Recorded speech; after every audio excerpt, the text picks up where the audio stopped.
નમસ્કાર, આપનું સ્વાગત છે ગુજરાતનો અવાજ ચેનલ ઉપર અને હું છું આપની સાથે પત્રકાર કાજલ સુવા. અમારી પાછળ જે કામ હાલી રહ્યું છે તમે જોઈ રહ્યા છો. આ કામ શું છે ખબર તમને? સુરેન્દ્રનગરના એ કોંઢ ગામમાં જ્યાં ખેડૂતોને ઢસડી અને પોતાની માલિકીના ખેતરમાંથી કાઢવામાં આવ્યા હતા.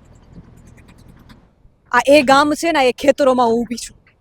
અત્યારે 45 ડિગ્રી તાપમાન છે અને અહીંયા કેમેરામેનને વિનંતી કરું કે પાછળનું આ દ્રશ્ય બતાવવામાં આવે.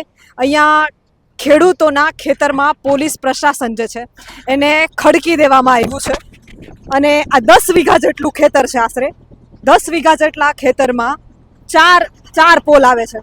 અહીંયા જેસીબીનું કામ તમે જોઈ શકો છો. આ પહેલો પોલ છે અને મારી પાછળ આ બીજું છે, જ્યાં અહીંયા બીજો પોલ બનવાનો છે. એવી રીતે કુલ 4 પોલ આવે છે અહીંયા. અને આપ જોઈ શકો છો કે આ જામફળી ઊભી છે અહીંયા. આ જોઈ શકો છો ખેડૂતનું પોતાનું માલિકીનું ખેતર ખાતેદાર જમીનમાં જબરદસ્તી પોલ પસાર કરવામાં આવી રહ્યા છે. 700 kVની લાઇન પસાર કરવામાં આવી રહી છે અને આ ખેતરમાં 10 વીઘાના ખેતરમાં બાગાયતી ખેતી જામફળી વાવવામાં આવી હતી અને જાણે કે ખેડૂતના ખેતરની કોઈ કિંમત જ નથી એ રીતે એના ખેતરમાં ઘૂસી અને મસ્ત મોટું પ્રશાસન ખડકી દેવામાં આવ્યું છે. તમે ક્યારેય પોલીસને 45 ડિગ્રી તાપમાનમાં ખેડૂતના ખેતરમાં બેઠા જોયા છે ક્યારેય? આજે ધાંગધ્રા સુરેન્દ્રનગર વિસ્તારમાં કોંઢ ગામમાં આવજો, તમને ખેડૂતોના ખેતરમાં લીમડા નીચે અને વૃક્ષો નીચે બેઠેલી પોલીસ દેખાશે.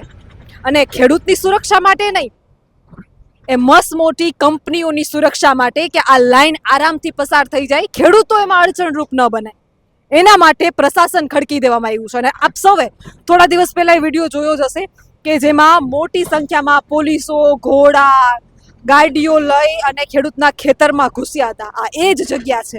આજે હું એ જ જગ્યાએ ઊભી છું અને દુઃખ થાય છે, મને ખૂબ દુઃખ થાય છે. ક્યારેક શરૂઆતમાં જ્યારે અમે અહીં આવી રહ્યા હતા ને ત્યારે વચ્ચે પોલીસે અમને પણ રોક્યા કે મીડિયા છો તો શું થયું, અમારી પરમિશન વગર તમારે પણ નથી જવાનું. તમે વિચાર કરો કેટલી તાનાશાહી છે. પોતાની માલિકીની જમીન ખેડૂતની મરજી વગર પોલ ખોડવામાં આવી રહ્યા છે. મીડિયાને પણ ખેતરમાં જવાનો હુકમ નથી. અરે મીડિયા તો દૂર, એ ખેડૂતને પોતાને પણ આ ખેતરમાં જવાની છૂટ આપવામાં આવી રહી નથી.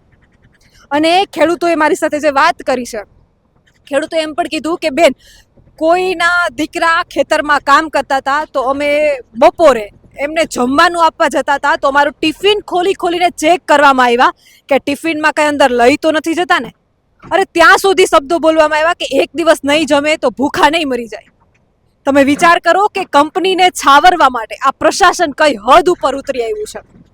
અને એટલું બધું પ્રોટેક્શન કંપનીઓને શા માટે, ખેડૂતો માટે કેમ નહીં? આમાંથી કોઈ પણ ખેડૂતો માટે બોલે છે કે ખેડૂતોની પોતાની માલિકીની જમીન છે?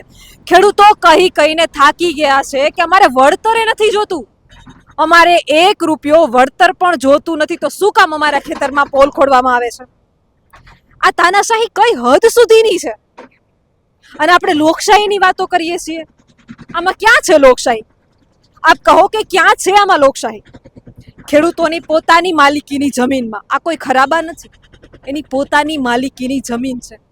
કાલે સવારે કંપનીવાળા એમ કહેશે કે અમને તમારા ઘર નથી ગમતા, તો તમારી ઘરની નીચેથી અમારી ગેસની પાઇપલાઇન પસાર કરવાની છે, તો શું આપણે આપણા ઘર તોડીને આપી દેશું? અને શું નહીં આપીએ તો પોલીસ આપણે ડિટેન કરી જશે? અને એવું થયું તો નવીન નહીં, કારણ કે આ શરૂઆત છે. આપ જોતા રહો ગુજરાતનો અવાજ. વાડીએ જવાનો સાહેબ, રસ્તો ખુલ્લો કરો, બોરા લઈને આવવું હોય. હવે કંટાળી ગઈ, વાડીએ નથી આવતા વગર. વાડીએ જવાનો રસ્તો ખુલ્લો કરો અમારો. ક્યાં ખુલ્લો હે? આ ખુલ્લો હે. આ બડા હોર આવી છે, બડા હોર આવી છે. સાઈડમાં કૃપા કરી કરે છે. કોણ સાઈડમાં કરે? તમે આ તો જો સાઈડમાં હે. આ ગાડી સાઈડમાં હે. આ ગાડી સાઈડમાં હે. થોડી કોકના રસ્તામાં રખાય છે, પ્રાઇવેટ રસ્તો મારો. તમે મારો ગેટ ભાઈ નાખ્યો, તમે અત્યાચાર કરવા છે. પૈસા તો તમને કોણ આપશે? પૈસા બધા બોલી દેજો. ગેટ ભાઈ ને કે બધું હવે બસ કર્યું. હવે ન કહેતા હોય તો વાડીઓ વેચી રહ્યા છે.